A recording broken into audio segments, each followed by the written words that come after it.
It's a poison. That doesn't help the stress level. No, don't do it. Get a grip. This stupid video I just showed you. I almost stroked out and died over it. You're watching a different show.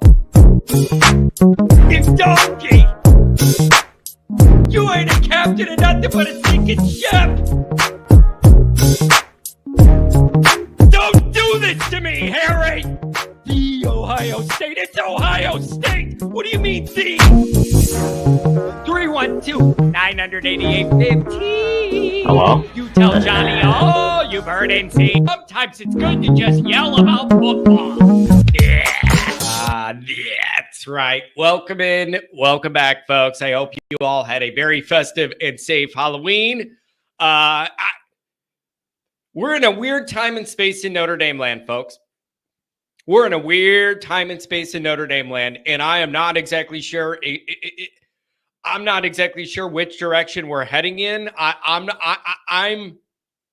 be totally frank with you. Oh boy, something's going on this week, man. Notre Dame's on the off week, and I thought it would be one of these more relaxing weeks without the pressure of games, where we're able to sit back and just kind of analyze what's going on around the country, maybe without the stress and anxiety of an immediate Notre Dame game in our future.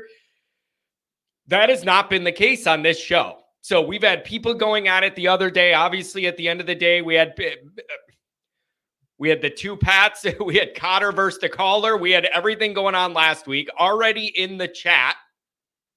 We have people debating different things about Notre Dame and this and that and what we're doing right and what we're doing wrong and what's going on with recruiting. We have all these kind of we have all these kind of questions going on and people going back and forth.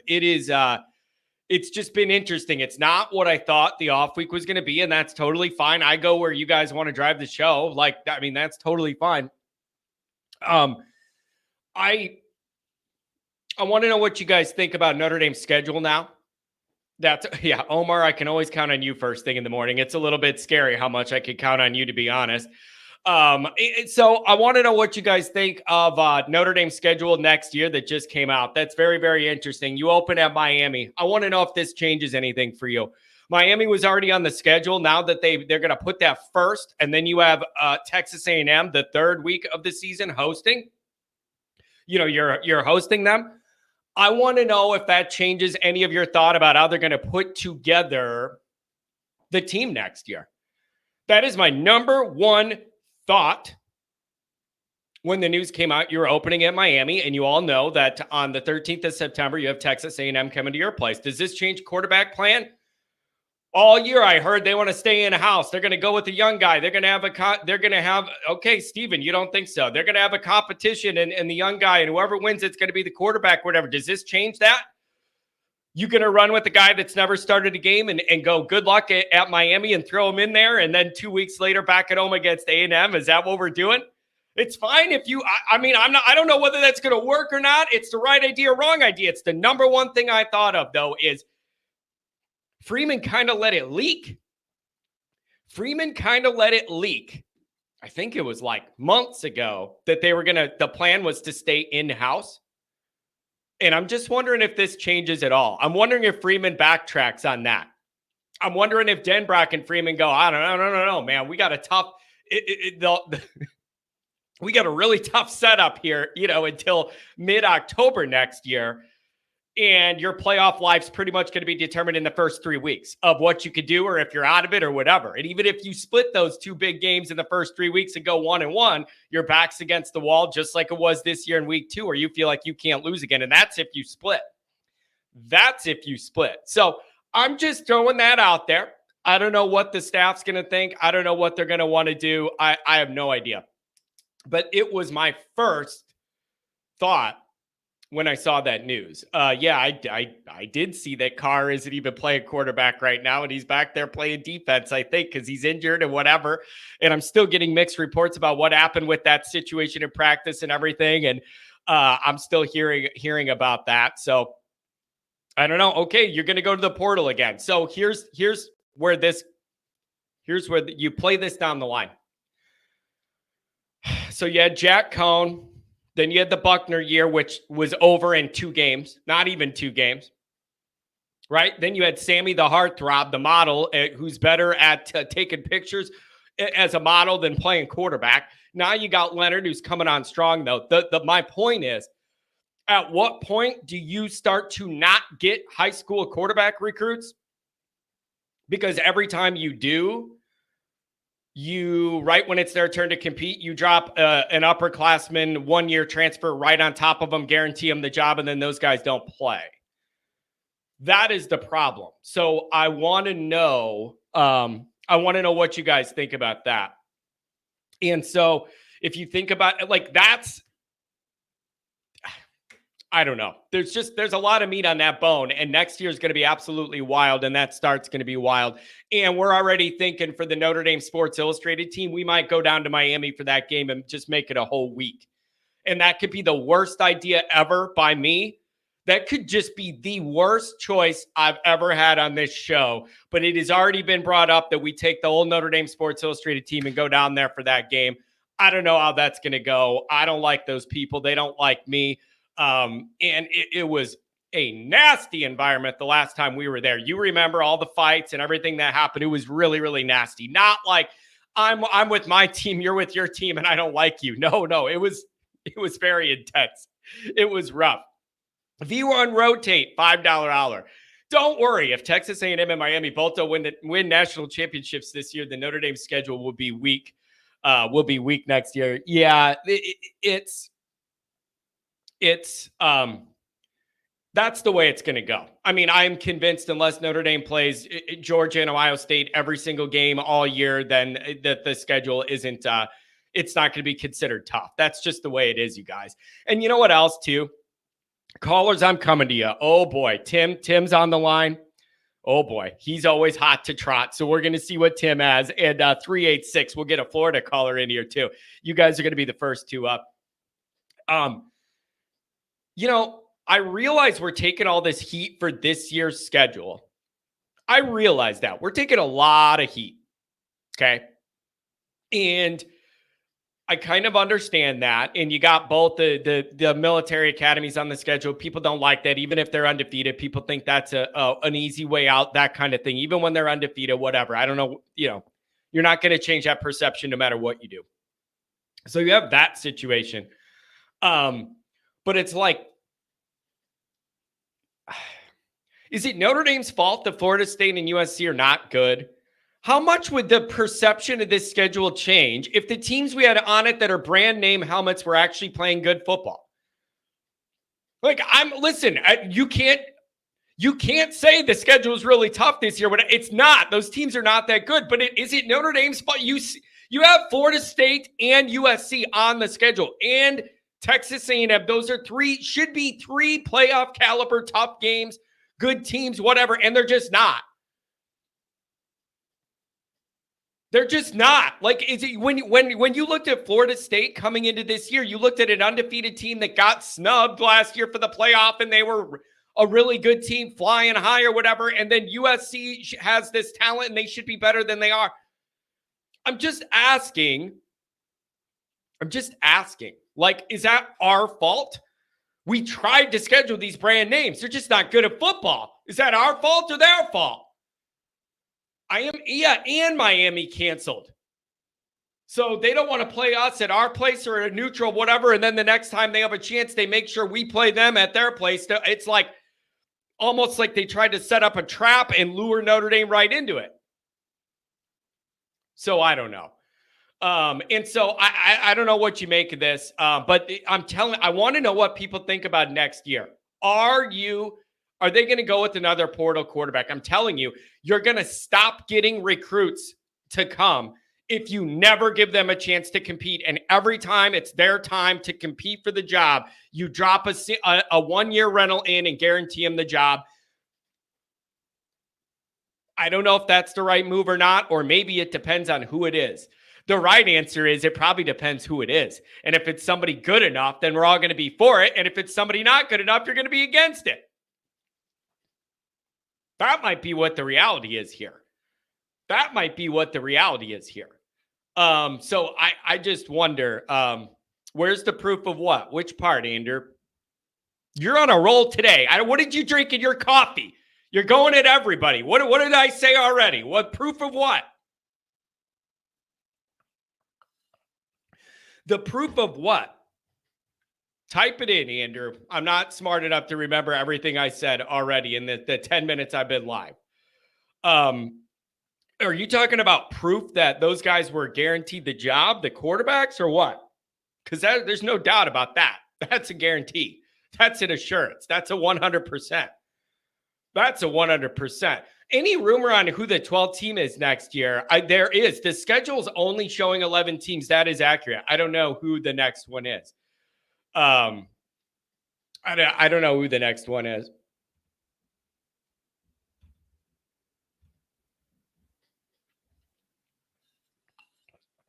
This is Mrs. Wine and Cheese. Wine and Cheese is currently driving. Well, thank you for being here. I appreciate that. Thank you.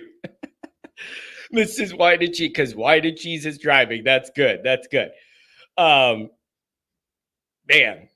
getting QB rentals. Andrew, I don't know.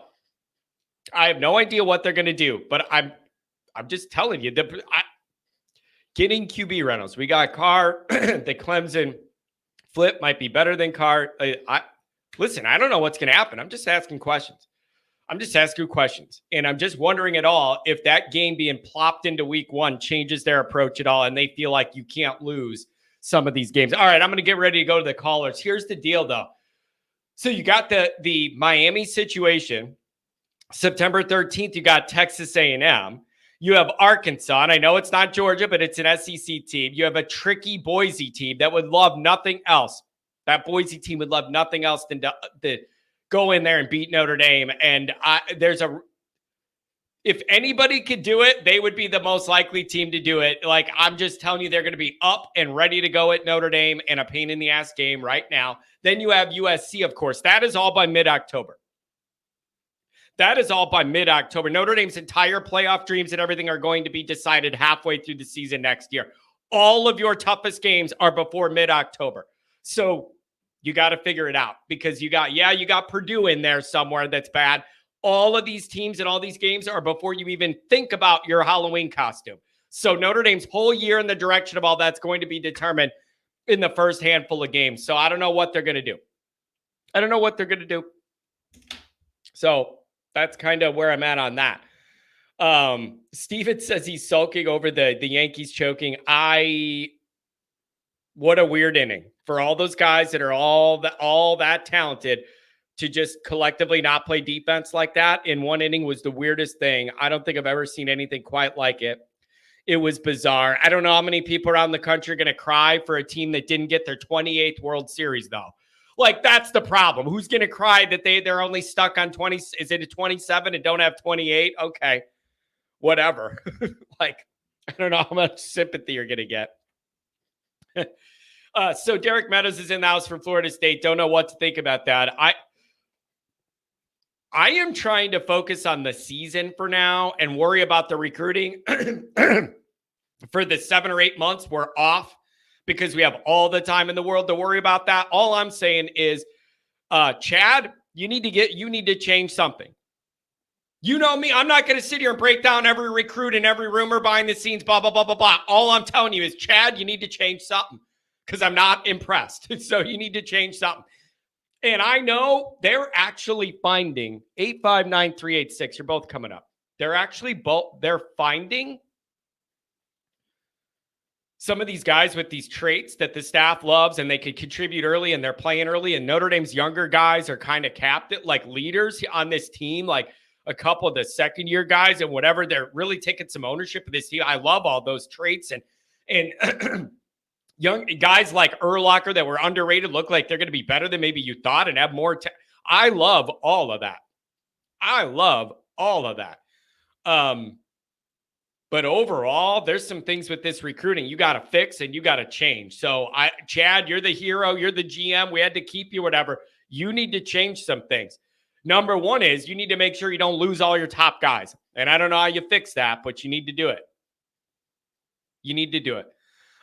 So I don't know. Overreaction with CJ's elbow. I don't know, man. Something wrong there. Something wrong. 859, you're on the line. 386 coming up after that. What's going on, Tim? Good morning. How you doing? Excuse me. I'll touch the first base. How does Miami get rewarded because they can't count? They screwed up why we didn't play them this year. We were supposed to host that game at Notre Dame. How does it become the next year? We've got to go there, which leads me to AD. Do your job. Go get a game week 0 so we don't have to hit the transfer portal. Get a game under your belt. Then play Miami a week off to get ready for A&M at home. Yeah, I mean, for their stupidity, we get punished. I honestly think the ACC hates us that much. It is really, really interesting, dude. How did we go from hosting that game to them backing out and us having to backfill a schedule last minute and find an opponent to slot in? And then we knew that Miami was on the schedule. That's not a surprise, Tim, that Miami was on the schedule, but it was always to be determined when the date was. And I just didn't think that it would get dropped where it did in the beginning of the year like that. And it makes Notre Dame September really, really tough. I mean, you got 2 of these mega games now in 3 weeks. And if you got a new quarterback, your whole season is in the first couple weeks of September. You're 100% right. So, and then my second point that I'm irate about, let's get something straight. And this leads, it's a segue into who I really want to say something about. Let's know the facts about Miami in 85 through 89. Jerry Fauci's last game at Notre Dame was at Miami. They ran up the score because Jimmy Johnson kept all his starters in to the end of the game and put a punt block in. That's when Eric Parsegan lost his mind. To compare that and to call us scum and to say, you want Marcus Freeman fired because we had our backups in and we were throwing some passes, and compare that is a joke. And that's the same caller who highly insulted me. If you don't want to follow Notre Dame's other programs, then don't, you jackass. But don't call him scum and don't call him garbage. You're a joke. He's a typical clown that can't debate, that said Pat hit him with a fact and he couldn't say anything. He started doing a personal attack on you guys. Are you kidding me? My view is if I ever hear him, I'm tuning him out. I'm muting him. I'll go off the show. I'll like your show, then come back. But that guy ticked me off beyond belief. To sit there and call out programs that have been successful. The women's basketball program has been one of the elite programs in the country. And you're going to say they're scum? I understand what built the school, you moron. Football did. But you can like the other programs. You don't want to waste your time watching them? That's your damn business. But don't you dare insult those student athletes who worked their ass off and chose their name and took the heart away. That's my 2 cents. Tim, he comes at things from a very unique perspective, Tim. Like the whole time I've tracked his call logs over the year, like a couple years now he's been calling, he is always coming at everything. All of our topics, he comes out from a different angle than like where the group is. And I honestly, like whether people agree with it or not, it's probably healthy for the dynamic, to be honest, because he thinks of things way differently than a lot of people do and I do. So I don't know whether he's right or wrong on a lot of these issues. And you could debate his debate tactics or whatever he went for. But he comes at things from a sideways angle that is not, it's just not the common train of thought. I don't know what to make of it sometimes. And I don't think he's trolling. I think he believes this stuff. I really do think he does. Well, I was just irate, and I was like, are you kidding me? And I think, because he let it slip one time, I honestly think he may be an ND grad, which would be even more deplorable. Yeah, I don't... He should hand his degree back. Yeah, I don't know. Usually Notre Dame people are humble. And the whole thing here's what I struggle with. And I was thinking about this before the show started. You can't, with the money thing, there are a lot of reasons guys don't end up in Notre Dame. And in the modern era, sometimes some of it is money, but there's a lot of other factors. And it is almost too much generalizing to just say one thing is the reason why, when all these people have their own situation and their own wants and needs and their own requests and their own things that'll make them comfortable. You know, I'll give you an example, Tim. Do you know how many recruits I've checked in on with my Notre Dame recruiting people and said, what's the deal with this kid? And I heard back, he's not going to Notre Dame because Notre Dame won't let his little high school girlfriend in the school when he comes. Do you know how many guys in the last handful of years, I have heard that why aren't they coming, or what's the holdup? And it's Notre Dame won't let their little high school girlfriend get into school. Like, you never know. Like, I'm uncomfortable with these broad generalizations. There's a lot of different reasons guys don't end up here. And the one I've heard a few times with really good players is Notre Dame won't let their girlfriend in who doesn't usually have the grades and isn't an athlete, and they're mad about that, and they're not considering Notre Dame. I don't know. I think it could just be any. It's just like almost a one-off, depending on what people. Each person's got their own thing they want. Yeah, it's unique. And the other thing, and I don't know if they still make them do this, they might not want to fill out the application process and write those 2 essays, because I don't know if people knew that. Now, they may have gotten rid of it. But back in the day, you had to, even though you got the scholarship to get into Notre Dame, you had to write the 2 essays because they wanted to see if you could get through school, to see if you were able to write. It may be something as simple as that. They don't want to put the work. You got to factor that in too, because it's not like basketball where you can go one and done and get out and not have to go to any classes. Football, you actually got to try to stick around for 3 years. Yeah. That's another point. He tried to imply, they can just stick them in arts and letters major and anybody can get through that. Have you seen some of the guys? Like, I'll give you a perfect example. Jude Tranquil, he had a higher engineering major at Notre Dame and he had like a 3.8. So to sit there and broad stroke every football player is being dumb is pretty insulting. Yeah, it's I don't know, man. It's a really complicated, interesting thing. Andrew's saying, why does Texas park Lambos outside their sports facility? Kids love money and cars. Well, who doesn't love? I mean, I get loving money and cars. It's just more complicated than that. Listen, all I'm saying is money isn't the only thing. It's not like if you keep upping the amount of money, you're going to get a guy to come. Some guys just aren't. They're just not going to come to Notre Dame. Like, some guys just aren't, man, for different reasons. I don't think the money, you cannot just say the money will automatically solve everything. And if you just keep ponying up, it's a guarantee guys will go there eventually. I don't agree with that. There's too much else that goes in the mix at Notre Dame that, like, sometimes money doesn't overcome. I'm sorry. That's just the way I see it. You're right. And Pat made an excellent point, too. In today's world, if this kid's him hawing and trying to hold your ransom for the most money, excuse me, do you really think they're going to stick around for 2 or 3 years and go to class so they can stay eligible if they're that kind of mindset? You have to be able to find 22 guys that can play at an elite level. Yeah, it's very difficult. Nothing at Notre Dame is easy. That's the point of Notre Dame. So to sit there and act like, if we outbid them, Notre Dame's not going to get into a bidding war with people. We're never going to do things like that. We'll match equal. We'll provide some NIL money, but we're not going to go into a bidding war. Get with reality on that. And that's the other point I wanted to bring up. Talk about NIL. Notre Dame basketball is not going to end up number 1 in recruiting. You know why? Because it's like football. All the blue bloods haven't gotten other classes in. The reason we're there is because we signed a top 8 player that happened to live 10 minutes from campus in LaPorte, Indiana. That's why we got him, and he backed it up with a couple of other players. We're not going to finish in the top 10. That doesn't mean we don't like football. So why can't all the programs be successful? That's another point I just blew my mind. But we're not going to end up tied. I wish we would, but we're not. It's like football. We'll drop. We'll probably end in, 12 or 15. Yeah, it's because that was another point he made. Here's the other thing that I think about too, and some of this is Andrew. You're getting to some of what I was going to say next. Actually, it's weird you typed that in right when I was thinking this. See, some of this, Tim, is I don't think there's a standard across the board with the way Notre Dame views this and the money and the NIL thing either.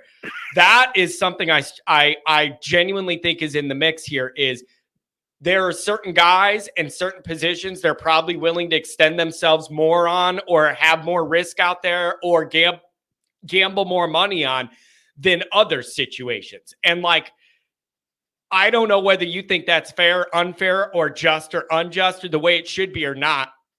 But Notre Dame doesn't look at all these kids and all these relationships the same way. There are certain guys they're willing to extend themselves and put some risk out there more than others. And then there's others where they go, you know what? All this drama and all this stuff isn't worth it. We're not playing your game where your uncle's your agent and they're holding us hostage for more money we're not doing this. We don't value you or that position that much.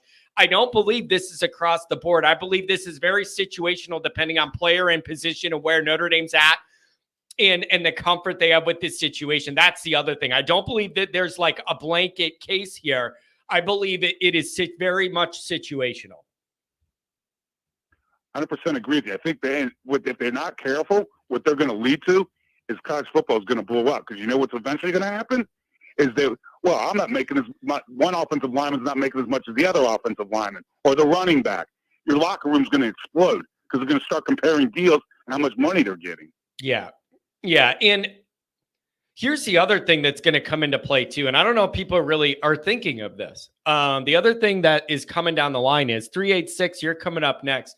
What else is coming down the line is, don't forget about that, the NCAA lawsuit and the court ruling and all that. So now all these teams are going to have to pay out, what is it, 20 to 30 million a year for their roster, whatever, to retroactively pay that suit for NIL for past years when the NIL wasn't a thing or whatever. All these scholarship guys are going to start getting a baseline of pay. So then, Tim, what will it be? Everybody on scholarship gets that baseline of pay, and then your NIL deals come on top of that? Because this isn't even really NIL. This is just payout from that lawsuit. Then you would have your deals on top of that. So everybody would have a baseline of pay, whatever many thousands that is. And then on top of that, you have NIL. I guess that's how it's going to be. I don't know. Yeah, we'll have to wait and see on that. Yeah. Well, I know you got other people waiting. I really appreciate you taking my call and letting me vent. Hope I kept it fairly calm enough for you. And you have a good weekend. Tim, don't let it stress you out, man. And enjoy. I want to know, what are you rooting for this weekend? Tell me before you get off the line. What are you rooting for? Can I blow up the stadium when it comes between Penn State and Ohio State? But I'll go Penn. I hate rooting for this school because what they did to those kids.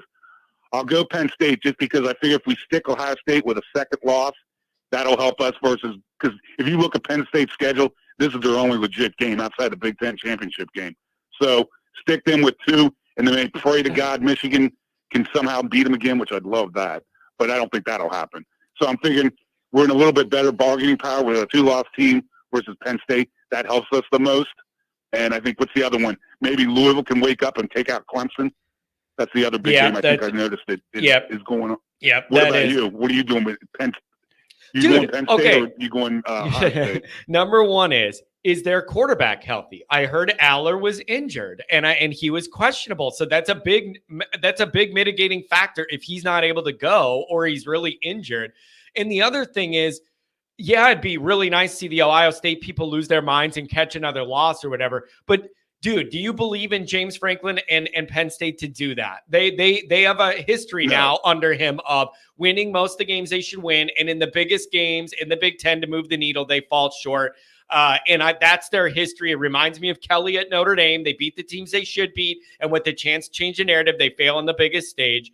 And I'm just wondering, I don't believe it till I see it, but man, I'd love to see the Ohio State people lose their minds with that roster and a couple losses. That would entertain me on an off week. That's a great analogy. You nailed it right. You said he's Brian Kelly 2.0. No, Tim, I mean it. Tim, I mean it. Kind of a quirky personality. All right. Kind of a quirky personality. He's at a brand name school. He recruits really well, but not elite. And then he wins most, if not almost all of the games where you just have more talent, he's going to win. And on the biggest stage with everybody watching with a chance to change the whole national scene, then they fall on their face. Maybe this year's different, but I gotta see it to believe it, and I haven't seen it yet. But for an 11 a.m. window when we have the week off, man, that is must-see TV for Johnny Boy. Are you shocked they didn't put that game into the night slot? Yes, I am. That is surprising to me. It must all come down to TV. They must all have something else in those windows they want to push or whatever. But I don't know how that game is not. I don't know how that game could not be a nighttime primetime game. I don't get it. The only other game I guess I think that's going, if I remember seeing it right, would be Michigan-Oregon. Michigan-Oregon. Man. And you know what else, too? Yeah, it would help us probably if Michigan could rise up and beat Oregon. I don't see that happening. I think Oregon's going to smoke these guys. Yeah, unfortunately, you're right. So I don't know. And I don't want to be in a position to have to root for Michigan either, but it's like, geez, you still kind of want stuff to happen to help Notre Dame, and when you lose to Northern Illinois, as I say it, you have to, when you lose the team like Northern Illinois, you have to sleep with certain individuals you'd rather not have to. Yeah. Yeah. You can't control your own destiny. Because if we're 12-0, we're sitting at the 5 seed. No, nothing, maybe a 6 at worst.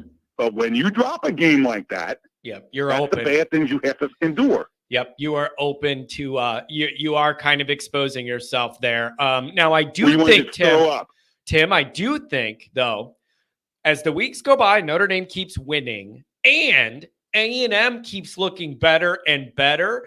I do feel like nationally the weight on that Northern thing is starting to lighten a little bit. And people are starting to kind of let it go a little bit, but it's in coordinates with us keep winning and A&M keeping to look better and better. I think some people are going, maybe it was just a fluke. Geez, Notre Dame went in that environment and won. I do see us getting a little credit for that. And finally, let's just pray it's cold next Saturday so that Florida State just checks out and they're all bundled up. I hope it's about 5 degrees out. Me too. I want windy. I want cold. They've got athletes. If we sleepwalk, they could beat us. I know what the record is. I get that. But if we'd make their season if they took us out. Tim, you're going to tell me they don't have more athletes in Northern Illinois? Tim, it's on my list. They are so off the radar bad that they almost come back on my radar full circle as something to worry. It's almost like in my head now. You can't give those guys a win. Like, you know how embarrassing? Losing to Northern's embarrassing. So with this, you can't give these guys a win. I want it cold, and I want them miserable. I want them cold, and I want them to not even be interested in playing because they're cold and they're bad and they're playing for nothing and they're checked out. And I don't care which quarterback they put in. I want it all over. So you cannot. And Tim, this fan base, it's a night game. They're going to do the light show, the whole circus thing in Notre Dame. They're going to do. Are the fans going to be fully engaged when they see this Florida State team and how bad they are? Or are the fans going to take a week off and figure we're going to kill them? I don't need to get that excited. Like I want to know what this dynamic's like. You got to pile it on these guys. Agreed. And we won't even talk about SC because that's the horror show. Telling you, they confuse me, Tim. I watch every game they play and I never know what I'm going to get. And sometimes they look totally competent and they have a decent offense and they look decent and they even play some decent defense sometimes. And other times, Tim, they look like they can't do anything and are disinterested. I cannot figure it out. What version do you think we're going to get? Well, at least, okay. It is out at their place. I think that helps them. They did not like being on the road at Minnesota and Maryland or whatever. I think both of those were on the road. It is at their place, but how many losses are they going to have by that time? A handful? Like, are they going to want to play, or is it Notre Dame's? You get up no matter what your win-loss record is. Well, you know the history of that series. That's all I'll say. Well, Tim, I've lost a lot of years off my life due to that damn stadium. Okay, this is right up your alley. You always bring up the championships we could have been in or won if it wasn't for that team. And you're looking at a situation, Tim, where Notre Dame's playoff life is on the line in that last game going to LA. It's all trending in that way. If Notre Dame takes care of business, that our playoff lives will depend on what happens out in that dump Coliseum after Thanksgiving.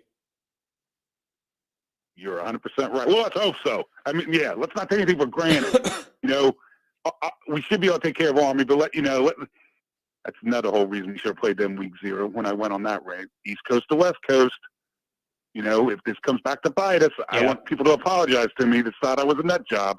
Yeah, you got that East Coast to West Coast thing, and it's the Rockney trip, man. Army in New York and all the way to the Coliseum, man. Take a train; it'll take you a few days. Yep. Well, I hope you have a great weekend, man. You got anything fun playing for you're probably just you're off, so you're just gonna watch college football. You got anything That's fun it, playing? Tim. I am going to lay low. Like it's my last Saturday with no work obligations and content stuff. So I'm going to relax, drink a couple of cold ones and watch football and not worry about Notre Dame. It's going to be great. I'm really looking forward to it. Who did trick-or-treating duties, your wife or you? Oh, we did it. We both went out. We hit the neighborhood, and the kid had fun, but it got a little cold and windy, and she's only 4. So, but we loaded up on the candy, came back and ate some pizza. Had a good night. Okay, sounds good. Well, have a great weekend. Thanks again for taking my call. Have a good one, Tim. I'll talk to you, buddy. Take care now. That guy loves him some Notre Dame, you guys. He texts me all the time, and he's always fired up. And it's a beautiful, beautiful thing. And I'm going to have some O'Douls on a Saturday night. That's for sure. That's for sure. You could get a Go Irish, Terry. Hey, thanks for being here.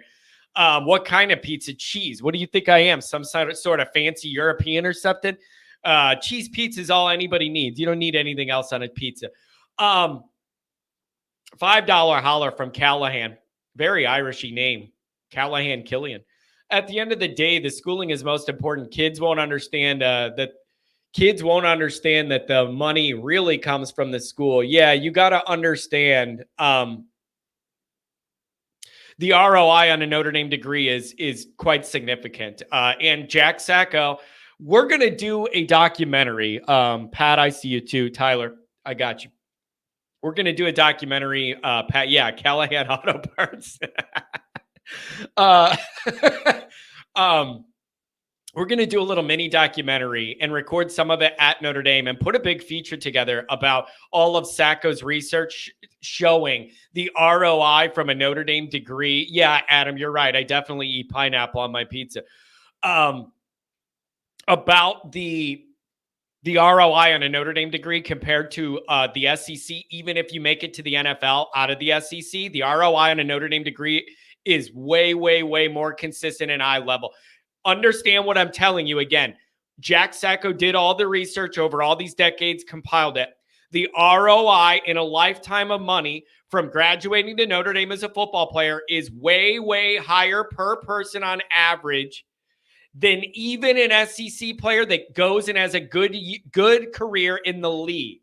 Not just graduating from the SEC and whatever. I'm talking about making it to the league and whatever money they collect. Overall, the ROI on a Notre Dame degree is much more the safer path, even when you include all of the NFL guys that come from Alabama and Georgia and make all that money in the NFL. It still is a safer bet to have that Notre Dame degree over time. We're going to put that all together, kind of create a documentary, like a little mini thing about it, have Jack show his math and do all that, get it to Bavacqua, push this thing out. I don't even know what an anchovy is. I'm not kidding. I don't know what an anchovy is. I think it's that nasty looking black thing that's like looks weird, half cut or whatever. I have no idea what an anchovy is. I don't know what an anchovy is. I don't want to find out what an anchovy is. I have no idea, but I don't like it. Okay, it is fish, salty fish. What are you talking about? Who is like, you know what I'm going to do to this pizza? Put a weird fish on there. Anchovies. Oh, olives too. What is wrong with you people? What is wrong with you people?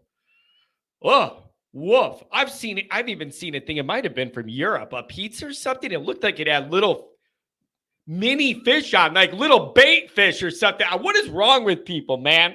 And I know I have a boring palate, but geezy, my word. Unbelievable. 386, you're in the mix. Pat, I got you after that. What's going on, 386? Hey, John. How you doing, man? I'm doing really well. I'm eager to relax tomorrow. You know, the last little break here in the season with no Notre Dame and watch the other games with low stress. We're in a weird place, man. This year feels like it's in a weird place with where Notre Dame's at, and what's shaping up for next year's already really interesting. I'm just not quite sure where our footing is here. What do you think about all this? Yeah, I'm with you. Like, as soon as the news broke on the scheduling yesterday, obviously your wheels start spinning on that front. But we've got 4 games left right now, right? We're still in a playoff hunt. We can still get there. But I do want to start with that, right? I think the built-in excuse is already being made. Let's go get a portal QB again. Yeah. And I don't like it. Just because we have this scheduled now, and the first 2 out of the 3 games are relatively very difficult, I feel like there's already a built-in excuse to go get a portal guy, no matter how good he is or whatever it may be. The experience. When are it's we just the experience. When are we just going to take the leap to home grow our own guy? I don't like it.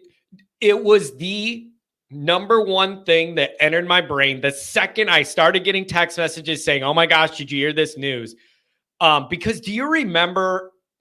I think it was before Freeman did a little press thing that wasn't scheduled, but invited the local beat guys like in a weird time of the summer or something, and they all met with him in a little room.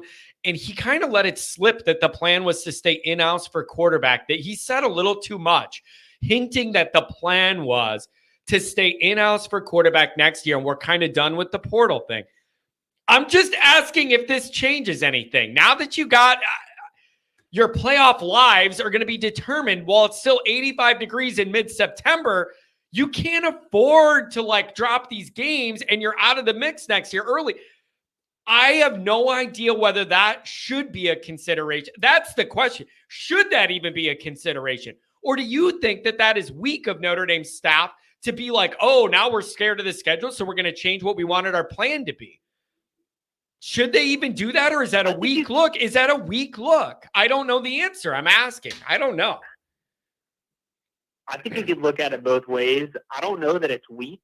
You've got Carr, who's a 5-star. You've got Minchie, who was a true 4-star. It's like if you don't have any trust in your recruits, you are going to continue going down the rabbit hole of obtaining a transfer portal QB and not being a highlight school for recruits. And you just can't do that. We see how this one-year rental is working out, and it just isn't the way. I just truly do not believe it's the way to build any type of team chemistry from the most important position on the field. So I feel like no matter what the schedule is, we just got to trust one of our own guys and let them go out there and do it. We got to do that. Man, does it not feel like maybe it's just Notre Dame specific, or it's because that's where our brains are at, but like that's like stability. I picture just like program stability. Like you have a guy, you hitch your wagon to it. You have your guy, you know what they're good at. They develop, the team develops around them. You develop chemistry. They become the leader. Like, and you have multiple years with them to grow together and build some chemistry with the other guys and all that. And like, you just don't have that when you're one and done. And so that's an on the field problem. And then off the field problem is, when are these quarterbacks going to quit going to Notre Dame when they just feel like they never get a real chance to play? That's got to be a thing, right? How many cycles does this have to happen to where high school kids go, why do I want to do this? I wait my turn, and right when it's my turn to compete, they drop an upperclassman in me and guarantee him the job. I don't understand. Yeah, that's why I think we can't let this schedule scare us into doing it again. We just can't, or else we are going to be losing out on recruited QBs for quite a while. That's why I don't think we can let this. Now, let me push back on you a little bit. The other side of this would say, you're like, look at what's going on. This isn't working or whatever. Okay, well, what if Riley Leonard, he's turned it on now and is playing really good football, and maybe what if he leads you to the playoff and you win a game or whatever? You still going to say that it's a failed experiment to do this if he does that? It's a good point. It's a very good point. Like you're in line for that, and he is playing better. He's starting to get Heisman hype, and it's kind of hard to believe when you look at our wide receiver situation, but I've seen it on Twitter. Yeah, it's interesting. That's a really good point. You could play devil's advocate for each way we go. But yeah, I mean, if Riley goes in there and he does win a playoff game, for me personally, I just don't think that does it for me. You still got to go with your own guys eventually, right? You can't just keep doing this 1-year rental thing. But yeah, that's a good counterpoint that you got there. Like I think about. It's just the one and done thing is, there's no development, right? It's all you got to win now and then it's over. There is no, rookie mistakes, but you're going to grow from it and be a better team for it in a year or two or whatever. There is none of that. So when you lose, it makes you feel like it was all a waste of time because there's no development and it's just over. So you really got to make sure that if you're doing it, that it's the right guy. And maybe Sam wasn't, and this guy maybe is. If he runs out the table and makes it to the playoff, it's hard to say he isn't, right? Yeah, totally. And to go on the other front of that, say we don't get a portal QB and Steve stays, are we just going to go with Steve because he's got the most experience over Kenny or CJ? So it's like, no matter which way we look at this, here we are again in this tornado of question marks, right? With Freeman being like, what do I do? What do I do? It's just, God, it's frustrating. I'm telling you, the life of a Notre Dame fan, you end up in these weird situations and these weird positions, and there's like there's just no clear winning way forward. I just feel like Notre Dame fans are waiting for the next young quarterback they could invest in and buy into. And I'm telling you, this fan base would have patience to watch a younger guy that has a high ceiling grow. I know we're an impatient fan base, generally speaking, but I do think Notre Dame fans are smart enough to understand if you started a younger guy, it's going to take some time and there would be some mistakes. But if there's a high enough ceiling, people are willing to go along for that ride. We just haven't been able to do it. And so I don't know what they're going to do, but it's in my mind. Yeah, that's a good point too.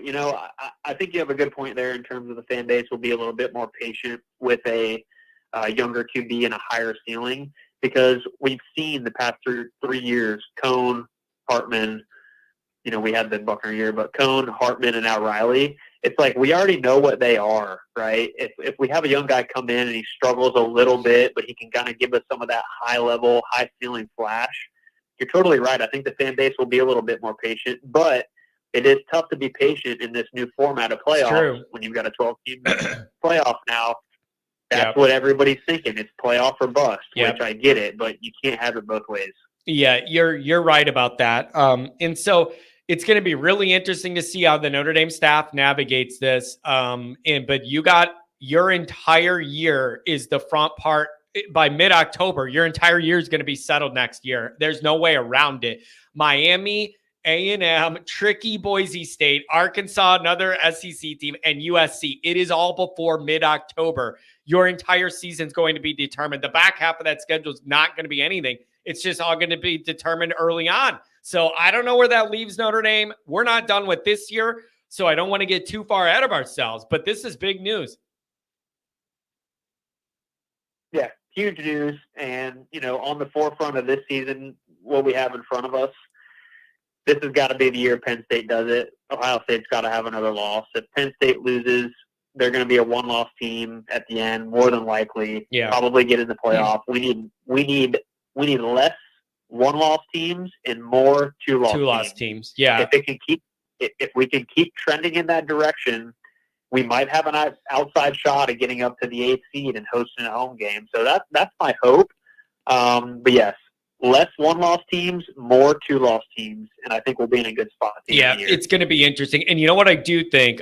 When you're talking about more two-loss teams, I do think maybe whatever's going to happen this year is going to happen. But generally speaking, what I think is with the Big Ten and the SEC doing away with the divisions and having more of a round robin with all their teams, I think that is going to cause way more really solid teams to end up with 2 losses over the years, because you're going to match up with more good teams in that round robin than being able to hide in one side of a weak division and have like 1 or 2 big games a year. I do think you're going to see more solid teams catch more than 1 loss in those 2 conferences because of that round robin nature. Yeah, you've been consistently saying that, and I couldn't agree with it more. I believe it. The nature definitely. Dude, does it not feel this year, when you're turning on these games, does it not feel like week in, week out, there's way more games that interest you that are close and competitive than I'm used to? I feel like there's been way more good games of like who we want to beat who going on every week than I'm used to. I think that's why. Dude, there's no doubt about it. Look, you flip on the TV weeks 4, 5, 6, 7, and 8. You've got playoff games everywhere. Bama, Georgia, Texas, Georgia, LSU, Bama coming up. You have legitimate playoff games throughout the regular season now. I think it's great for college football, and I think it's great for Notre Dame. it cannibalizes each of the conferences Yeah. and creates losses for other teams. So, if we take care of business and keep doing what we're doing, just let all the turmoil around us unfold. Yep. Just let it keep happening. Yep. Yeah, that's the key to it, man. And I'm hoping we get a little help tomorrow. There's not a ton of games that have, Notre Dame impact, but there are a few. Let's see if we catch a break or two or anything that changes the dynamic even more. And then let's not forget also, Tuesday is the first college football playoff ranking reveal. That is the first piece of data we're going to have to be able to see how this committee is going to view and treat Notre Dame and everybody else. Nobody knows what to expect. It's going to be the first chance to see what they value and what they prioritize. And into 12, not 4. It's going to be a really interesting. I have no idea what to expect. I'm not sure I trust these people. It's going to be interesting. Yeah, Tuesday is huge. I've watched these ranking shows. I've watched every single one of them, throughout the years. And this one in particular is going to be very telling. Yep. And just what you said. What is this committee valuing? Yes. Yep. They better, in my opinion, and you said it too, they better value that head-to-head. Granted, A&M looks different with that other QB. It was still our first game, too, with a new QB. It's not like it wasn't our first game. It was our first game on the road in that environment. They better hold some strength on that. Yeah. That better hold some weight, I mean. Yeah. So that is going to be the biggest tell for me is where are we at compared to A&M? Because I like where we're at with one loss. Where are we at compared to A&M? That's going to be a huge, huge tell on the upcoming ranking shows. Yep, it's going to be really, really interesting. And then, the game I might be looking forward to the most out of all these games, it comes next week. And it's Brian Kelly and LSU against Alabama. And either way that game goes, one of those operations is getting a third loss. And I am here for that. And I am not sure what's going to happen. It's at LSU. It's going to be loud, whatever. I am just here for one of those operations to catch a third loss is going to make Johnny Boy happy, whichever way it goes, man. Whichever way. Yep. I'll be a Bama fan that night too. You know it. Yeah. There you go. So, hey, man, thanks for the call. Really appreciate it. These are interesting times in Notre Dame land. Enjoy the football tomorrow with no Notre Dame stress, and then we get back to business and we see what this last month has in store. Let's do it, man. And in the chat, I'm Irish Football Pod whenever I pop in. Oh, okay. I was wondering who that is. Good to know. Thank you. Appreciate that. Thanks. See you, John. I'll talk to you later. Have a good weekend, buddy. What a nice guy. Nice family, too, man. A lot of people call in from that family. And what happens when Indy loses to Florida State or USC, John? You know what happens, SPF. I come in here and I yell a lot. And I say that the year got ruined and it started in Northern Illinois and you gave away a game you couldn't give away. That's what I'm going to do. What do you mean? Of course, that's what I'm going to do. I'm going to yell about it and be upset and pissed off. What do you think I'm going to do? SPF, can you please write in the chat? Pat, I got to blow my nose. Then I'm coming to you. Terrence, I got you too. What's the realities with Underwood, SPF? The rumor is Dave Portnoy with Barstool Sports is ponying up millions of dollars to get Underwood to leave Kelly and go to Michigan. So I want to know what the realities of this are. I want Michigan to fail every minute of my life. I want Brian Kelly to fail every minute of my life. So what's the reality here? But I'm not lying. The rumor is that Portnoy's putting up a lot of this money and they're trying to funnel it in and get him to leave Brian Kelly. It would be, but I want Michigan to fail too. Why can't somebody I don't hate put up the money? All right, Pat, you can talk to the people while I blow my schnoz. Go ahead. There you go, Pat. You're on. You're on. Go ahead.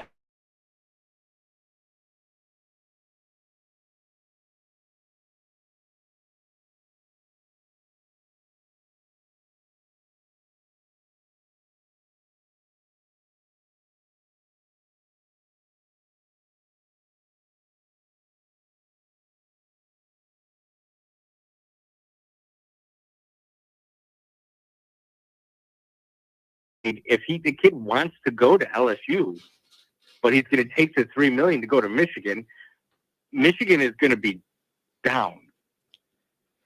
they're going to be down. Yeah. Oh, wait a second, So- Pat. Wait, I messed this up. I totally messed this up. When I blew my nose, I muted myself, but that muted you too. So you're going to have to start over. I totally forgot about it. I muted myself, but that also mutes everything coming through that phone. So start over with the LSU and the Michigan thing. My bad. That's my fault, you guys. I screwed that up. I was saying it's a win-win because then he doesn't go to LSU, and then he goes to Michigan for $5 million. Michigan, they're going to get some sort of penalty. Yep. They're not getting away with this. Yep. Totally free. I was thinking about that too. They have not gotten.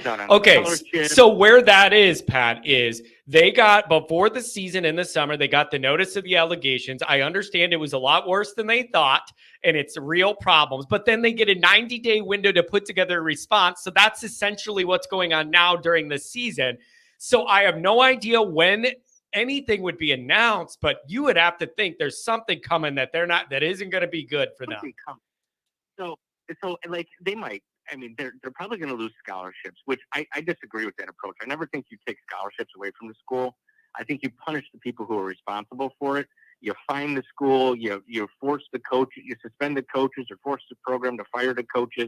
You never take scholarships away from a team because what are you doing? Hurting a kid. You're kind of hurting the kids then. You're just hurting kids. Yeah, and it's the ones who had nothing to do with the bad stuff either. Right. Yeah. Exactly. So yeah. I never liked that approach with the NCAA, but whatever. It is what it is. But then I would. So I think it would be a win-win for the Michigan and LSU haters. Because he's going to go there. They're probably not going to they're probably going to miss out on being able to go to the playoffs. They're going to lose scholarships. So the team is going to be down. The coach isn't going to be able to recruit. So he's not going to succeed. So then he's going to transfer after a year. He's going to be like, well, I got $3 million. Let me get out of Michigan and go somewhere else. And then LSU is going to have butt hurt from it. So they're not going to take him. So he's going to have to go somewhere else. So everybody loses in that scenario. Just like the exact thing I was arguing about on Wednesday, you don't want to have happen. You don't want to pay a kid more than he's worth to go to your school. Find out if the kid wants to come to your school first. Find out what he's worth, then pay him. Yeah, it's man, it's I don't know what the reality is with that situation. But I find it really, really interesting. And the Portnoy part of it's really interesting too. You know, how he's always trying to stir the pot, you know, and he's got money to play with and he's stirring the pot and he's been teasing this for a while. And I just didn't know whether it was real or not. And it seems like the recruiting outlets are saying it's kind of real. SPF is saying, Pat, money is not the issue. LSU can match. LSU can match any amount of money. Okay, well then why is he entertaining the flip then? Why is he entertaining the flip then? Because he's from that area or what? Exactly. So this is my point from Wednesday. Then what if it's not the money? Well, I guess the question is LSU actually going to come back? I mean, has anyone gotten paid? Has anyone been paid $3 million? You know, has any kid been paid that much money yet? That's a pretty wild amount. I've heard like 1.5, 1.8, you know, maybe close to 2, but I've never heard that much. So, and you know, it's going to get there. And yeah, no, I totally agree. That's the whole SPF. You are like reinforcing my argument about Deuce Knight. It had nothing to do with money. It had nothing to do with money. It had to be close to home. You know, somebody put it in the chat yesterday that it takes 13 hours to drive from Mississippi to South Bend. It takes 3 hours to drive from his home in Mississippi to Auburn. That's huge. It's huge. So yeah, it has to do with being at home. And so I totally agree. It's not an LSU. It's not a money issue. It never is a money. It's not a money issue for Notre Dame. It's not a money issue for LSU. There's always other factors. But I also at the same time don't want to pay a kid to go to come to a school way more than anyone else is willing to pay him. If LSU calls up and says, "We'll pay you $3 million," don't go, and he still goes to Michigan, then he's probably going to Michigan for the right reasons. He's not going to Michigan for money. Yeah, and he is a local guy. That's the other thing. That's why this is a thing, is because he is a local guy to the Michigan area, and so I don't know what's going to happen here. I have no idea. And honestly, you know, looking at Auburn right now, I don't know if Deuce Knight actually ends up at Auburn, because Hugh Freeze might make it to the end of the season. Man, I'm telling you, it is rough. So are you thinking Lane ends up winning this after all? Kind of sitting back, letting everybody else fight it out, and then Lane swoops in at the end? I think Gilmore, were you the one that said Wednesday that in the chat? Did you say he'll end up at LSU if Underwood goes to Michigan? I thought, you know what, that might be a possibility. He'll end up at LSU. That's an interesting angle too. I haven't really heard him connected with them at all. That's not something I've heard. But Kelly will need to figure out something else if this happens. Because Kelly hasn't had to. Yeah. He hasn't had to. He's had, yeah, see, I thought it was you, Gilmore, that said that. Because Kelly hasn't had to because he's had the number one kid. So I haven't got my refund yet. I don't think they're going to get it to me. Burks is a Michigan person saying the true deal is 4 years, 10 million. Man, oh man, that is hard for me to wrap my mind around, that there would be a deal for this kid for 4 years for 10 million averaged out each year. That is outrageous. If that's true, I am not upset with that. I'm not upset with that because that means he's locked into staying there, and so he knows what he's giving up if he leaves. If you're going to pay, you're going to say, all right, here's the deal. You're going to come to Michigan, but you got to give us 4 years, and you got to do it in 4 years, and then you're going to get $10 million. I mean, that's life-changing money. You can't argue that. But if you go there and you don't see the field and you decide to transfer, your value has immediately gone down. It's immediately going to go down. You're not going to be worth that to somebody else because in everyone else's eyes, you failed. Yeah. So you're not worth that much. Yeah. And the other thing is, can you really make a guy stay 4 years? What if it goes the other way, Pat, and you're really good? He isn't going to want to stay 4 years. He wouldn't need to stay 4 years. Well, yeah, obviously, if he goes pro, yeah, but pro after 3 years. Man, I don't know. And, there was rumors with Deuce about some of this money with Auburn that got outrageous. And I don't believe some of the numbers that were thrown around about what they were offering Deuce from down there. I just don't believe it. I just think they get inflated on some of these boards and message boards. I don't know. Sure. I don't know. And Burks, I don't know. Listen, I don't trust EJ or Scam Webb either. That's the other thing. So I'm hesitant because Scam Webb has a history of lying to get ratings and being totally wrong about a lot of things. And EJ Holland is one of the worst people I've ever interacted with in my life. So anything those two guys say, I'm on alert for. They just will farm for clicks, and I'm on alert. So maybe it's true, but coming from those two doesn't prove nothing to me. I mean, you'll know better than I do. I have figured out what you're saying, but it's just getting wilder and wilder. It's just crazy the way the money that's getting thrown out there for unproven.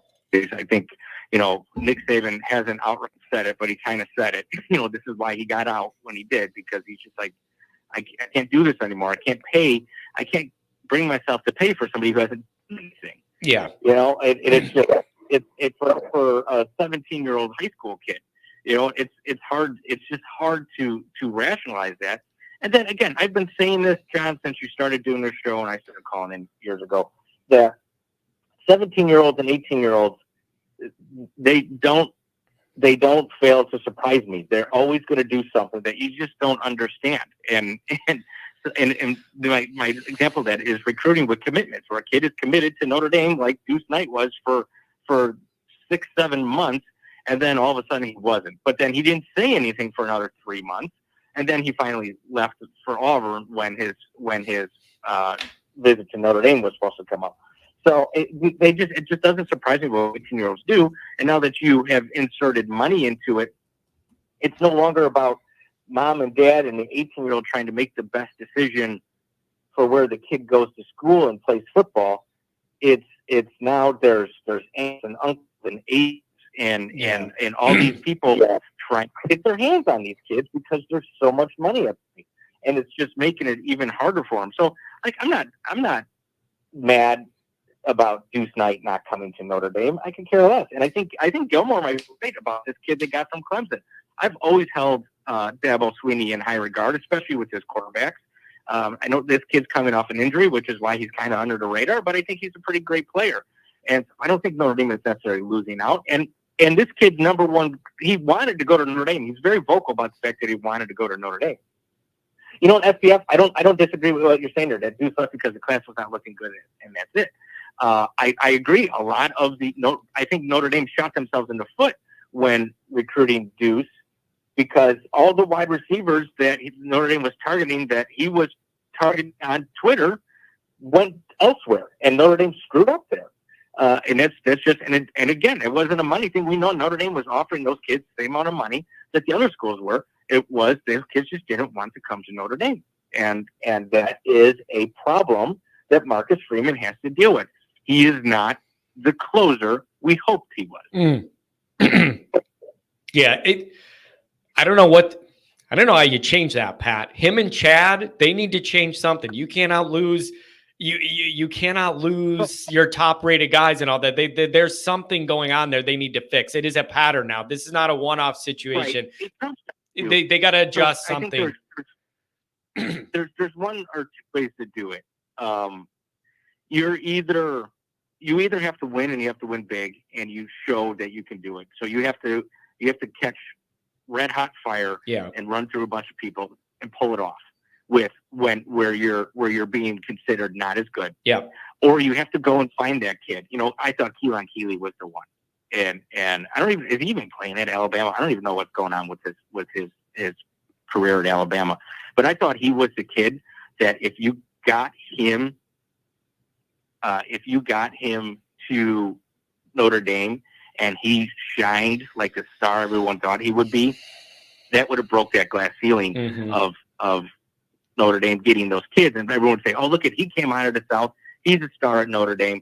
You know, I can go do that too. You know, because that's the number one recruiting thing. Like, people think like now it's all about a coach turns around and says, oh, you want to go to Notre Dame? Well, we're just going to pay you more money and you can stay in the South. You don't have to go to Notre Dame.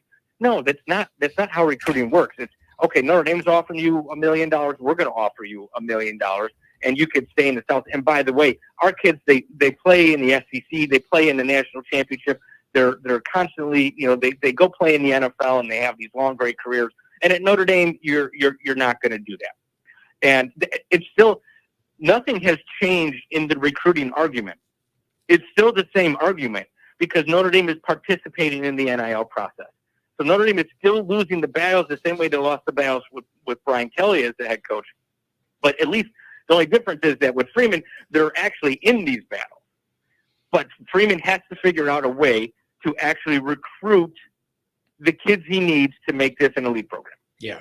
Yep, I'm with you. People are saying Keeley's really not playing, and he is on bust lists. I don't think so. And so I don't know what the deal is.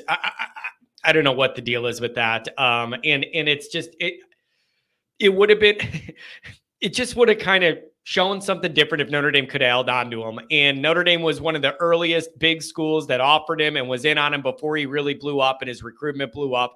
It's just kind of a frustrating thing. And he can't be fulfilled either, right? He went to Big Bad Alabama and then Saban left and he's not playing. So is he getting what he wanted out of this? He's not playing. Is he getting what he wanted out of this? Sure. Like, you compared to, you could add him and this young kid out there dominating on the defensive line as young guys. They could, I don't know. It could have been a thing. Him and Bryce Young on the D line. Yeah. No, but who knows? Maybe the kid is just a bust. Maybe, you know, and there's another thing to think about.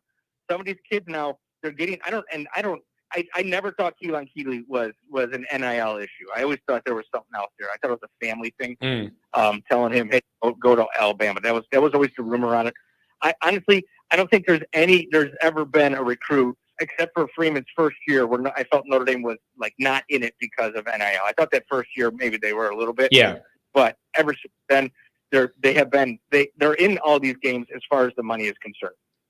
I thought the issue there was somebody was in his ear telling him that you needed to go to Alabama to be a star. And that's what it comes down to. And so until Notre Dame could prove you could be a star at Notre Dame and be a top 5 draft pick and not an offensive lineman, you're going to lose these battles. But that's just the way it is. And I mean, Freeman has to know this, but at the same point, I still think this Notre Dame football team is way better than any one of Brian Kelly's Notre Dame football teams from a talent perspective. Because look at if and I don't want to make this about Brian Kelly. It's not. I'm just doing a comparison to the roster. And if you look at the secondary, when you lose a player like Benjamin Morrison, we're talking a top 20 pick guy in the draft. When you lose a player like that from the season, that would have decimated your defense 5 years ago.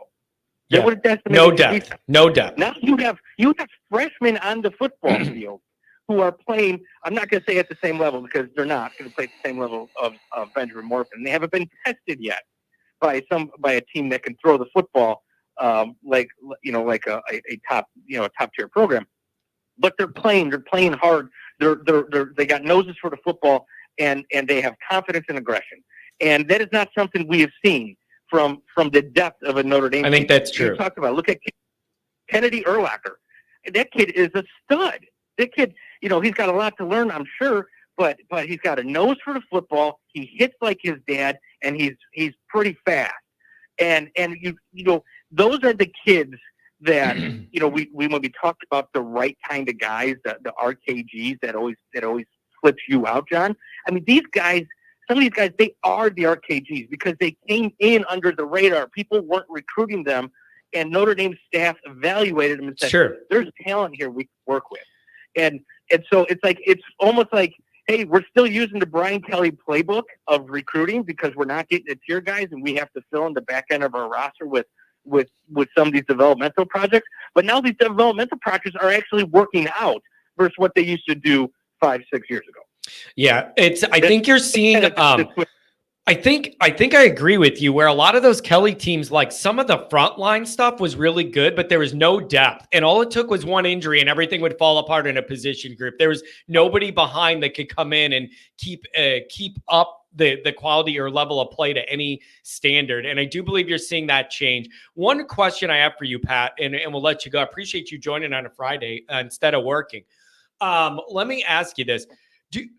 How much do you feel Freeman's recruiting results would be different if he was at Notre Dame like 5 years ago, before NIL and all this became a big thing?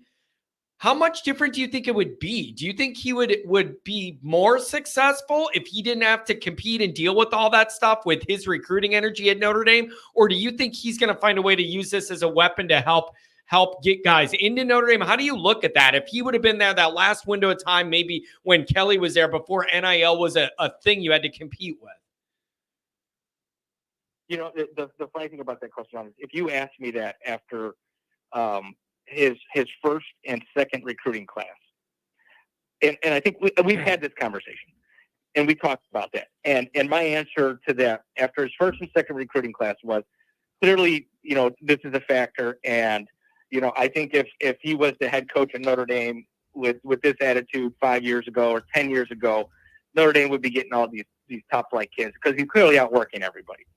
But the fact of the matter is, and we know now, it's not the factor. It's not. So I don't know if the recruiting would be that much different because he's still losing these battles, and we know he's not losing it because of money. He's losing it because he's recruiting kids to Notre Dame, and the talking points are still there. You got to go to class every day. You can't take online classes. You got to live in the dorm. You have to take calculus. It's cold in South Bend. And we don't have the hottest girls on campus greeting the recruits as they come on campus for their visit. All these things happen that are being recruited against Notre Dame. Some of them maybe not out loud, but it's happening. And that's what I think he's still losing to. And that's why I say he's got to figure out a way to fix that. He's got to figure out a way to fix that to get these kids. That's what it comes down to for me. Yeah, it's going to. I know you want to jump to the next caller. Let me say one thing. I want to address what went down on Wednesday. Sure. Listen, Pat from West Palm. Guys, I have a lot of issues, as you could have seen from Wednesday, with the positions he took. I overreacted to him knocking my education, but I don't beat him up too much because John is right. He does something for his show. So give him respect on his positions as well as they may be. Like Tim, who called in earlier, I totally agree with Tim on the position. But I'm not, I overreacted to some things he said, and I shouldn't have done that. And so for that, I feel bad. But at the same time, like the guy's entitled to his right to share his opinion, and he adds to the show by getting everyone riled up and getting people to call in and argue and debate with him. So that's a good thing for John. So don't beat up on the guy too much, and give him the respect he deserves, and then just as always, just continue to point out the flaws in his argument. With that said, when he was trying to tell me this, when he was trying to ask me to spell the word foundational, I was trying to remember the line while arguing with him from Billy Madison when he was doing the spelling bee, because I was trying to remember the line where he says to the teacher, "Are you going to the mall tomorrow?" Are you going to the mall later? That's what I was trying to get out, but I couldn't remember the line. Yeah, that's the line. Yeah, it's are you going? And the funniest thing about it, Pat, the funniest thing about it is the word he's asked to spell is couch, and he ends up with an R. It's the funniest thing. He goes C. Yeah, it's couch, and he goes COR, and then the teacher looks at him weird, and he goes, "Are you going to the mall later?" But it was couch. That's the funniest thing of the whole thing, is that it was couch, and he ended up with an R in there. It's the funniest thing. Yeah, exactly. That's what I was trying to get to, but I couldn't remember. I knew the line. I couldn't remember the word because I was going to start spelling couch, but I couldn't remember the word yet. Oh man, Pat, that is a mature perspective here on what happened Wednesday. I appreciate you clarifying that and kind of tying a bow on it. Did the girls have a good trick or treat last? You know how I am, John. Yeah, I know. I get worked up. I get worked up for your content because I know that helps you. I think I also think I went over the line with it, but. Because he started attacking education, and I think like what he did, the attacking my education and saying I needed a refund and attacking, trying to get spell foundational. Those are just distractions to the actual argument at hand. Yeah, he never really answered any of my questions, and I have little patience for that. You know me, I've been debating people since college, because that was actually what my degree was. Yeah, I have a degree in that. Well, and I knew Pat. I knew when he opened with the personal thing, I'm like, that's bad theory and strategy in a debate with you, because then you just light the spark and then you go to a different level of argumentation once that started. So I don't think he doesn't know you though to know that's not the most efficient way to start an argument with you. No, it's not. It's not. But I didn't respond. I didn't respond too well. I actually, Jay Carr, I had a professor in college referred to me as, "Man, you are a master debater." And that's close. That's close. That's close. After he said it, the entire class looked at me, and I was like, "I'm going to need you to retract that one." Yeah, that's interesting. But no, guys, just give him respect, give everyone respect, and just like I think his opinions are wrong, but you know what? He's adding content to the show, so I'm happy.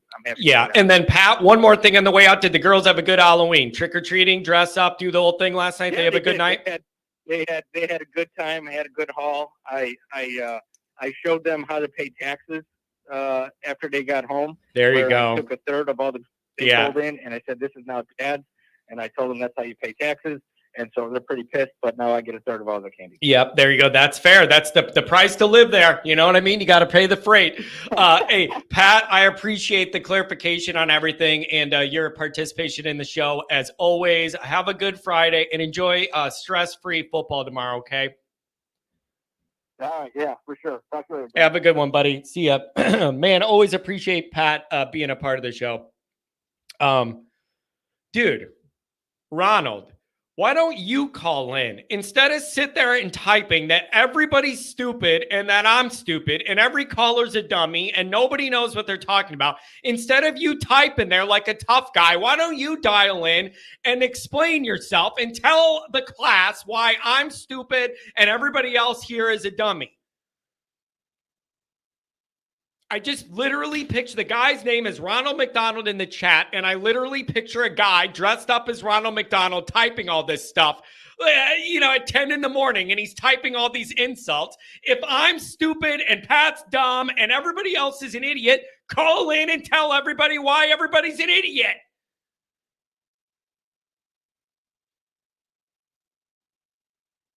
It's really easy to sit there when you never call in and criticize what the callers say. But at least I respect even some callers that don't always make the most sense. I appreciate and respect when they call in and at least want to be a part of it or whatever, rather than just sit there and be mean to everybody. Like, it's just really easy to sit on the sidelines and judge everybody else, whether it's what I do every day or the callers that are trying to participate. I'm just saying, you could always call in and try and prove everybody wrong instead of just typing everybody stupid. 618, I'm coming to you next. A couple chats I wanted to get to. Mark with glasses. James Franklin is 1-12 versus top 5 teams. Penn State has no chance. Again, this is my default position until James Franklin proves me wrong. Like, this is the fairest argument I could ever have. And that is, I believe it when I see it. And that goes for Notre Dame in a lot of ways. And that also goes with this. I do not believe in James Franklin, Penn State to win the big ball game because they never win the big ball game. And this is the record that shows it. It's not just my thought. They literally don't win the biggest ball game. It is so Brian Kelly Notre Dame. It scares me the way it shadows that big time program with a lot of old history and whatever, but hasn't won a title lately, and a big fan base that's super loyal, and your own little community and everything. And again, the recruiting's really good, but not elite. And you win the games you should win. And it's just enough. Here's what it is. This is the Kelly trick. Whatever they do is just enough to build you up and get the fans excited and to a level of buy-in, or to build it all up, just enough to get let down. Just enough to get your hopes up to get totally crushed. But you believe because they do enough that it makes you believe. I'll believe it when I see it. Do I want to see Ohio State take another loss and have all of those Ohio State fans losing their mind? Why, yes, I do. I just question whether they're going to be the ones to do it. I believe it when I see it. I don't know. And here's the other thing. I did the Ohio podcast. I did an interview with, they wanted to do like a Notre Dame, cover Notre Dame, but like a broader look at where we're at in the college football season. So a couple of days ago, I jumped over and did that interview on the Ohio pod, a 618. I'm coming to you, I promise. And I did that. Those guys are not happy with Ryan Day. They are not happy with Ryan Day. Omar, it's the Ohio State. How could I forget? They're not happy with Ryan Day. They feel like for the roster that they put together, that it should just be, they should just play better more often. They should just play higher level football more often. And they just don't have a lot of, leeway for Ryan Day. And they feel like something's off. And they're just not quite clicking on all cylinders and whatever for the roster they have or whatever. And we all know, I mean, the standards are pretty damn high at Ohio State, which is borderline like you can never lose a game. So there's a really high standard there, but they're not quite happy with what they're getting out of Ryan Day, even in a year where, I know they lost to Oregon, but, they're still in position for all their dreams to come true. So I don't know. It's really interesting, but I don't believe I'm telling you, man. Win something, and then I'll believe in you. Like, I just think it's fair. Win something. So I don't know. Here's the other thing. Our interior D-line is far more of a concern next season than a portal QB. Bob, here's the other thing I was thinking about. I was thinking most of this year, if you don't feel like you need to go to the portal to get a quarterback, that frees up theoretically multiple millions of dollars. You could go get some defensive line help, which you're going to need if you're going to lose. If you're going to lose Mills and Cross, you're going to need that. And so my thought was, if you don't need to go into that portal and pay out the wazoo like you did for Riley Leonard for a quarterback, that frees up that money. You could beef up that interior, which you're really going to need. And it's a premium position. It isn't going to be cheap. If there's any good guys in the portal, you're going to have to pay more than market value. That's just the way that game's played for that position. That's just the way it is. Sly Fox says Eric Boggs is a class act. I love Eric. He's just a kindred spirit, one of the nicest guys I've ever met. Just I'll do anything to help further whatever he's doing. He's just a really, really nice guy who means well. And so I want to see his podcast succeed and everything grow. Just a really, really nice guy. 618, even though he's an Ohio State fan, I don't agree with that, but he's a nice person. 618, what's going on, man? Hey, how you doing? I'm doing Man, good. What do you Man, think about all this, man? You got the floor. What do you think on a Friday? first of all, I'll never be fans of the Buck Nuts. Yeah. Never. Yeah. So, okay, does Penn State have a chance to take these guys down or what, man? 1-12 against the top five. Do they have? Is this going to be different? Or are you BSing me? Don't BS me on a Friday. John, he's 1-12. Ooh. But who was that one win against? Ooh. It was against Ohio State. Man, that's a lot to hang on, man. That's a lot to hang on. That one win and 11 losses on the damn ledger. No, I think Big James, if he don't get it done this year, he's not going to get it done ever. Yeah. Now, is their quarterback okay, though? That's a big deal. I've been hearing that he may be injured. Is he going to play? That changes things. Man, I hope he do, man. I mean, I hope he do. I want Penn State to win. I want to knock off Ohio State. Somehow they don't get into the playoffs, and then they fire Ryan Day. They get rid of him. Oh, man. That is so tough. The standard there is so tough. You can almost never lose a game. And, I don't know what the reality is. Who are you going to hire that comes in there and does – his record is really, really good. They're just not happy with it because it's just – if he does lose, it's the wrong one. It's a weird vibe. And Ryan Day's a weird guy. Do you agree with that? There's something I don't like about – Ryan Day is a weird dude. I look at Ryan Day and something bothers me. He bugs me. There's something I don't – like or trust. I feel weird. I can't fully buy into Ryan Day for some reason. And I have no interest in Ohio State at all. I just can't buy into Ryan Day for some reason. I look at him and it bothers me. He don't win the big game either, man. You had the last 3 years he's lost to Michigan. This year he lose to Oregon. Now, he just can't win the big game either.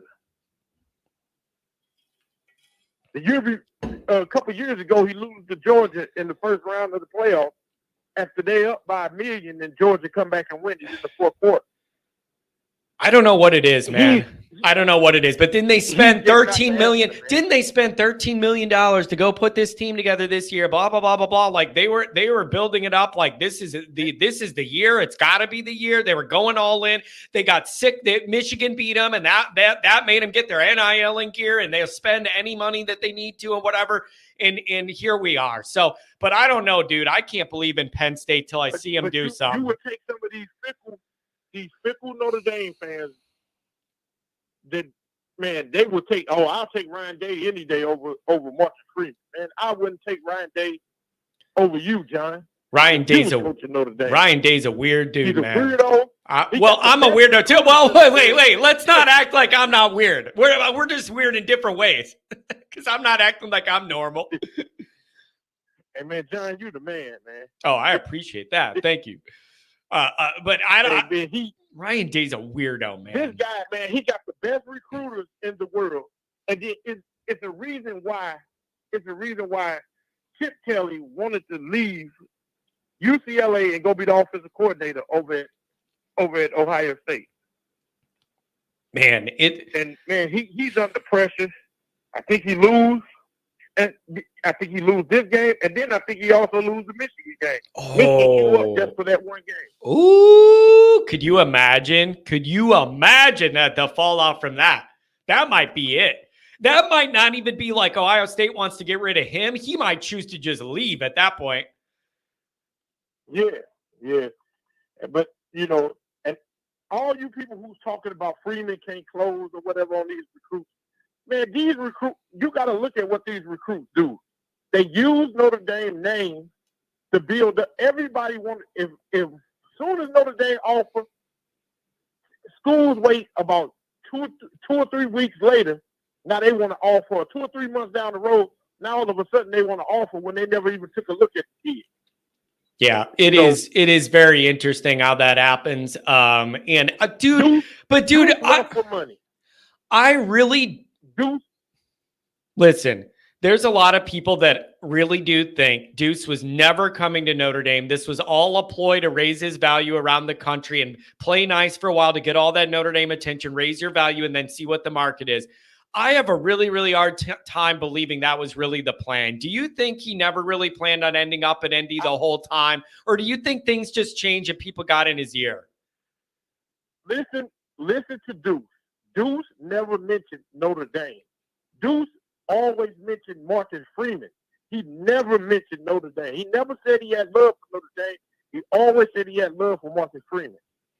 He never had the love for Notre Dame. He was never going to end up at Notre Dame unless nobody recruited him after he committed to Notre Dame. But them schools kept coming harder. Yeah. He always had the love for Auburn, which I don't think he ended up at Auburn. But if he do, he transfers the next year. That's what I was going to ask. What do you think it's more likely that he ends up at Auburn, or does Ole Miss end up landing this after all this drama and BS? I think he wound up. Man, I can't really say if he wound up at Ole Miss, but I know it's going to be. He always wanted to play in the SEC. Man, that's just it's He tough. never wanted to come to Notre Dame. It's tough. The only reason he committed to Notre Dame is because of you guys talking about Marcus Freeman. Marcus Freeman is getting most of these recruits in.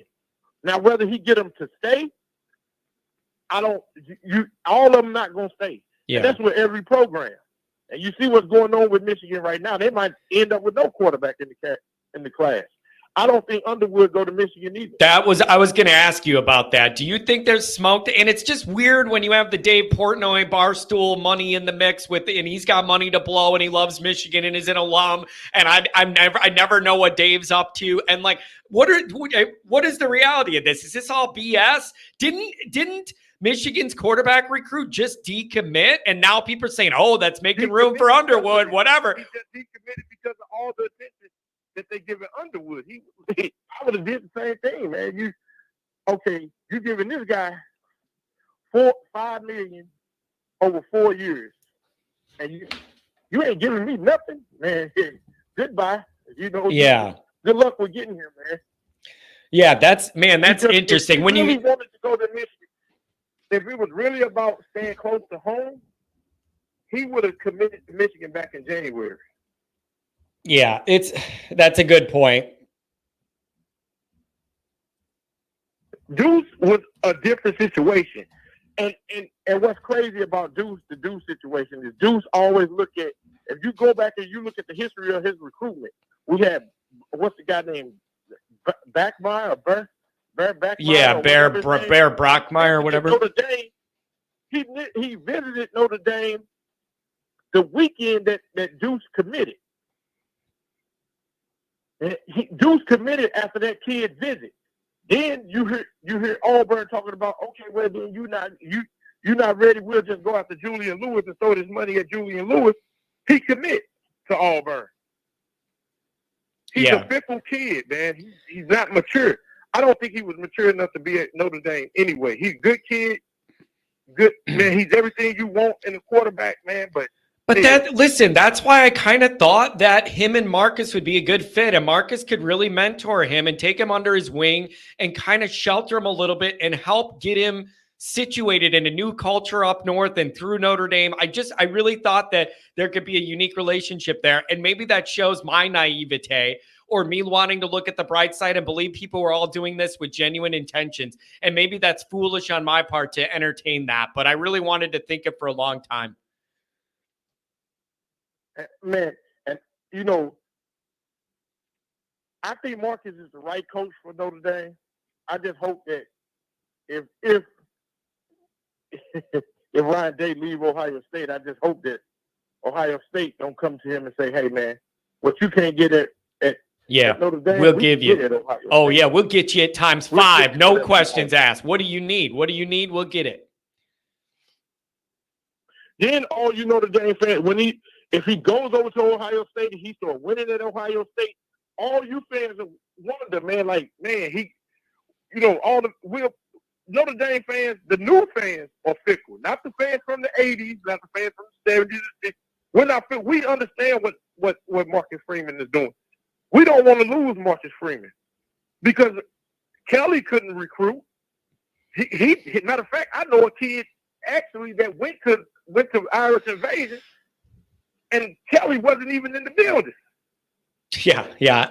That's there's a lot of rumors like that. I heard that he didn't even Kelly. I heard Kelly never even talked to Drake Bowen. His whole recruitment in person, he never even interacted with Drake Bowen. But Bowen liked Freeman and Notre Dame and wanted to be there, but he never even talked to Kelly. Like, I don't know, dude. That kid's father told me he asked him, "Where's Brian Kelly?" They say, "Oh, he's playing golf." Yeah, it's a little wild, man. So I don't know what's going to happen. This is all going to be interesting. The recruiting's wild. I don't know what's going to happen, man. It's just really, really interesting.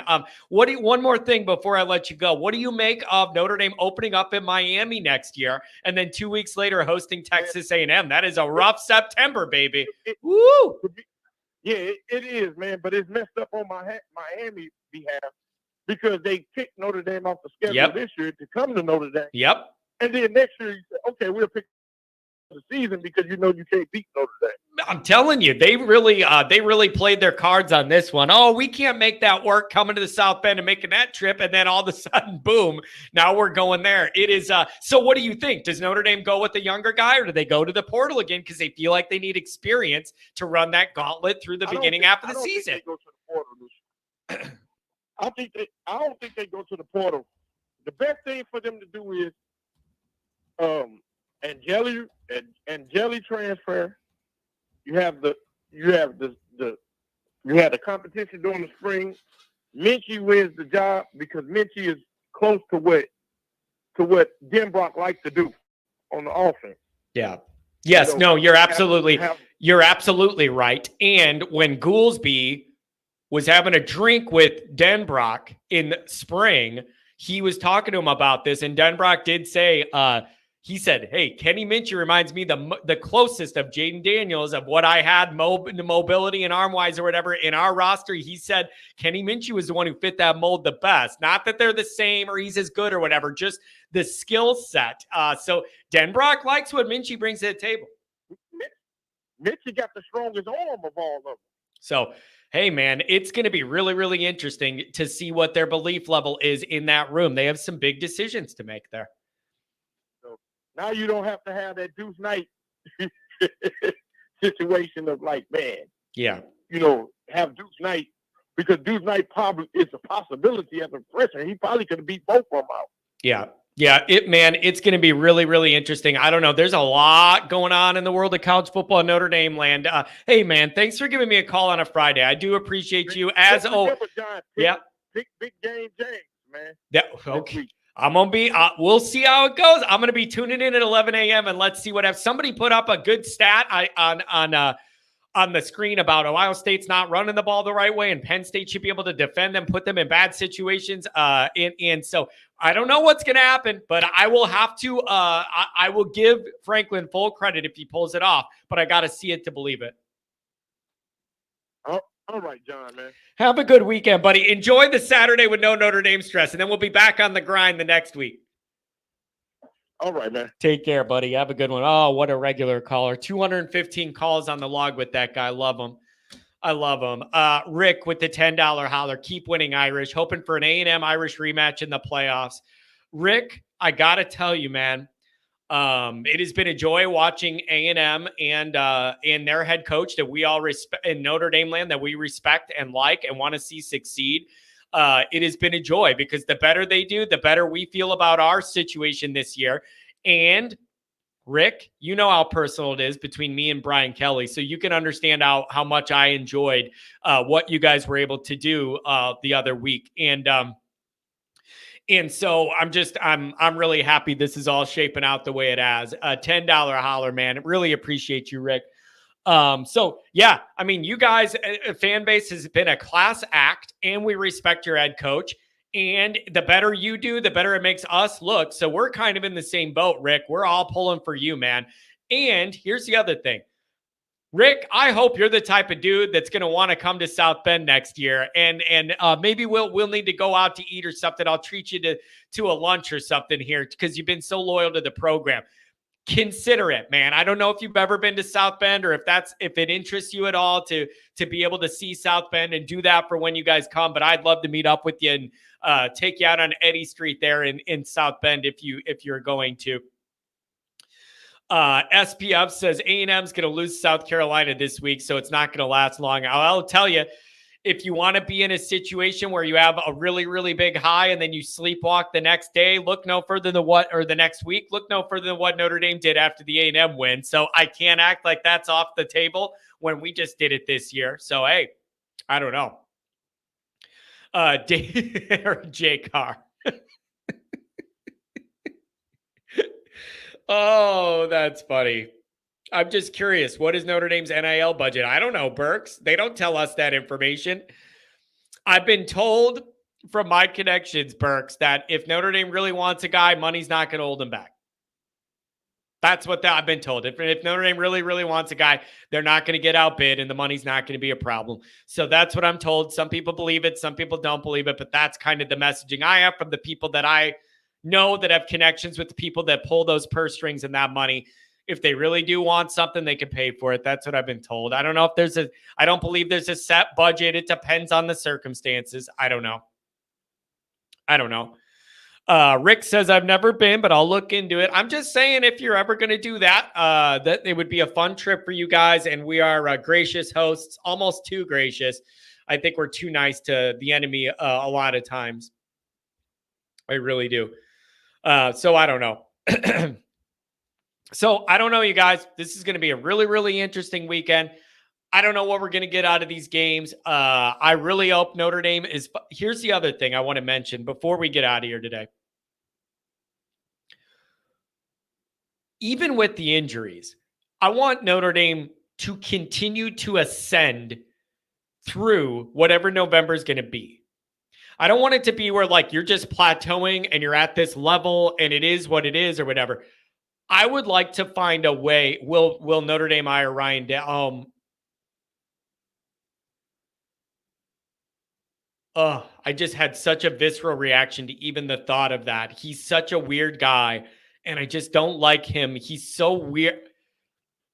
Not like Brian Kelly weird, a different kind of weird. I can't pin down the version of weird he is, but it's some version that turns me off. Oh my God.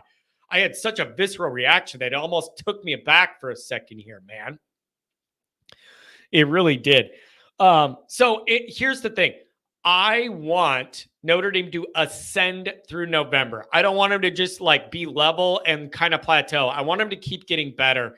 And I know there's injuries, but I still think that defense is still going to play winning football. Here's what I'm going to say.